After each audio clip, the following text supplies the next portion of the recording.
The Duke and Duchess of Cambridge have made their first royal outing for 2026. You've seen the headlines. You've read the comments. At Palace Momments, we go deeper, linking history, current events, and expert insight to reveal what's really unfolding inside the royal family. The white-tiled corridors of Charing Cross Hospital are a long way from the gilded ballrooms of Buckingham Palace, but for Catherine, the Princess of Wales, they represent a battlefield she knows all too well. On January 8th, 2026, just 24 hours before her 44th birthday, Kate made a surprise appearance that sent shockwaves through the royal press corps. Walking alongside Prince William, she didn't just visit patients. She broke her silence on a medical reality that most of the world has forgotten she is still navigating. By likening her recovery to the 1993 film Groundhog Day, Catherine pulled back the curtain on a grueling cycle of hospital visits, clinical routines, and the psychological toll of a long-term healing journey. But why now?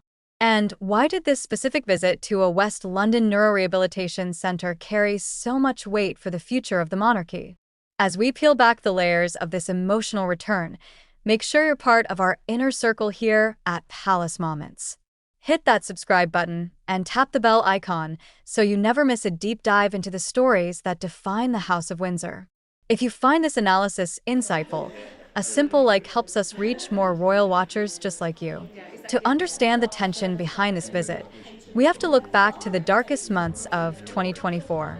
The world remembers the global bullying and the frenzied speculation that preceded her cancer announcement. It was a time of unprecedented vulnerability for the firm. For decades, the royals have maintained a stiff upper lip policy regarding health. Think of King George VI's hidden lung cancer or the Queen Mother's private struggles. But Catherine's generation is different.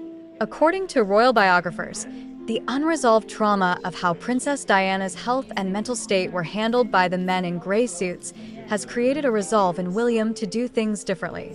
He is protecting his wife in a way his father perhaps could not, and that protection was on full display during their Charing Cross visit. Present reports from major UK outlets like the BBC and the Telegraph describe a princess who is quietly reshaping royal life. As they toured the hospital's therapy gym, body language analysts noted a significant shift. Catherine was observed touching William's arm frequently, a gesture that verified analysts suggest is a mutual grounding technique. When she spoke to a volunteer about the hours spent in chemotherapy, she didn't just offer a polite nod. She leaned in and said, "I know," before turning to her husband and adding, "We know." It was a moment of raw, unscripted connection that royal correspondent Jenny Bond tells the Mirror indicates a new reality for the couple, one where the shared trauma of 2024 has become the foundation of their 2026 strategy.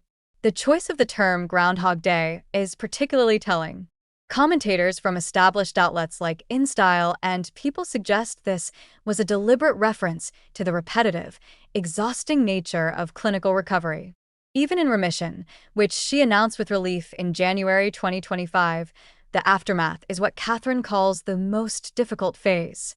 You are no longer under the constant care of a clinical team, yet you are expected to function as the world's most famous woman.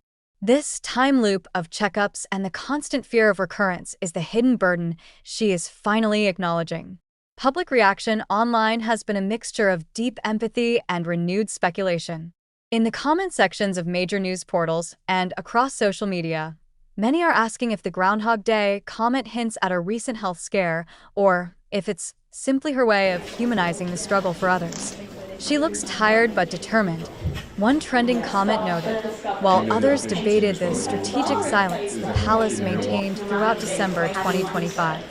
Verified analysts suggest this visit was also a calculated move to balance the public standing of Queen Camilla and King Charles. While the king continues his own health battle, Catherine is being positioned as the emotional heartbeat of the family. By focusing on holistic care and the healing power of nature, themes she doubled down on in her 44th birthday winter video, she is creating a soft power monarchy. Some suggest this is a direct response to the corporate feel of the royal family in previous years. She is moving the institution away from being a symbol of duty and toward being a symbol of resilience. But what does this mean for the future? Watchers warn that the monarchy's long-term image is now inextricably linked to Catherine's health. If she thrives, the monarchy feels modern and relatable. If she struggles, the entire structure feels fragile. Many believe that Prince William's future role as king is being pre-written by these hospital visits. He is no longer just the heir, he is the chief support officer, a role that challenges traditional notions of royal masculinity. Looking ahead to the rest of 2026, some suggest we will see a tighter royal circle. With the ongoing estrangement of the Sussexes and the aging of the working royals like Princess Anne, the pressure on the Wales family is set to, as some analysts warn, quadruple. The Groundhog Day of hospital visits may be over for now, but the repetitive cycle of public expectation and the laser focus on Catherine's every move is a loop she may never truly escape. As we watch her navigate this new normal, one thing is clear. Catherine is no longer just a princess. She is a survivor who is using her own darkest season to light the way for an institution in transition. The medical reality of her recovery isn't just a private matter anymore. It's the blueprint for how the House of Windsor will survive the 21st century. Will this new, vulnerable approach be enough to save the monarchy's image, or is the weight of the crown too heavy for a family still in the midst of healing? Only time will reveal the next chapter. If you found this journey into the royal heart compelling, please consider sharing this video with a friend. Your support through likes and comments allows us to keep exploring these deep truths together. The bells of the Abbey have fallen silent for now, but the echoes of Catherine's words remain, reminding us that even for a future queen, the road to recovery is never a straight line. Thank you for staying with us here at Palace Momments, the place where we explain what the headlines don't. See you in the next deep dive.